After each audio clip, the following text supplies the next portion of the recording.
ঘটক সেবার লক্ষ্মীপুরের মূল কাজই হচ্ছে দুই পক্ষকে কানেক্ট করে দেওয়া, অর্থাৎ বিয়ের উপযুক্ত পাত্র কিংবা পাত্রের পরিবারকে কানেক্ট করে দেওয়া। এরপরে দুই পক্ষ যোগাযোগ করবে, আল্লাহর হুকুম হলে বিয়ে হবে অথবা নয়। চিত্রের মাধ্যমে আমি বিষয়টি আপনাদেরকে বুঝিয়ে বলতেছি। ধরি লক্ষ্মীপুর জেলায় একজন, দুইজন, তিনজন পাত্রী বিয়ের উপযুক্ত রয়েছে এবং 1 2 3 4 5 পাঁচজন পাত্র বিয়ের উপযুক্ত রয়েছে।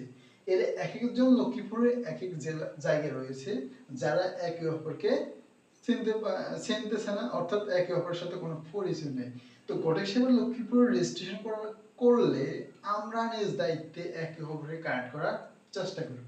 মনে করি এই ফিমেল পার্সন আমাদের কাছে রেজিস্ট্রেশন করছে, তাহলে তার বায়োডাটা আমরা এই মেল পার্সনকে, এই মেল পার্সনকে এবং এই মেল পার্সনকে এবং এই মেল পার্সনকে পাঠাবো, অর্থাৎ এই ফিমেল পার্সনের চাহিদা মোতাবেক তার বায়োডাটা আমরা লক্ষ্মীপুরের বিয়ের উপযুক্ত যত পাত্র আছে তাদের কাছে পৌঁছায় দিব।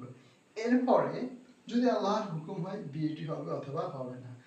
আবার মনে করি এই মেল পার্সন আমাদের কাছে কি করছে, রেজিস্ট্রেশন করেছে।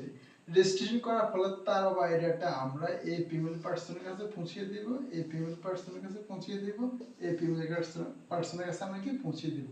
এরপরে যদি আল্লাহর হুকুম হয় বিয়ে হবে অথবা হবে না। কিন্তু এই যে ব্যক্তি, এই ব্যক্তি এবং এই ব্যক্তি, অর্থাৎ যারা রেজিস্ট্রেশন করে নাই তাদের বায়োডাটা কিন্তু অন্যরা সহজে খুঁজে পাচ্ছে না কিংবা পাবেও না।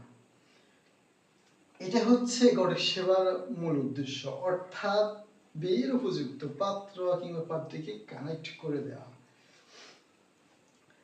তো আমাদের এই মহৎ উদ্যোগ যদি আপনাদের ভালো লাগে অবশ্যই আমাদের সাথে থাকবেন এবং আমাদের উদ্যোগটা, আমাদের পোস্টটা সর্বদিকে ছড়াই দেবেন। সবার জন্য শুভকামনা রইল। সবাইকে অসংখ্য ধন্যবাদ ভিডিওটি দেখার জন্য। ধন্যবাদ ঘটক সেবা লক্ষ্মীপুরের পক্ষ থেকে।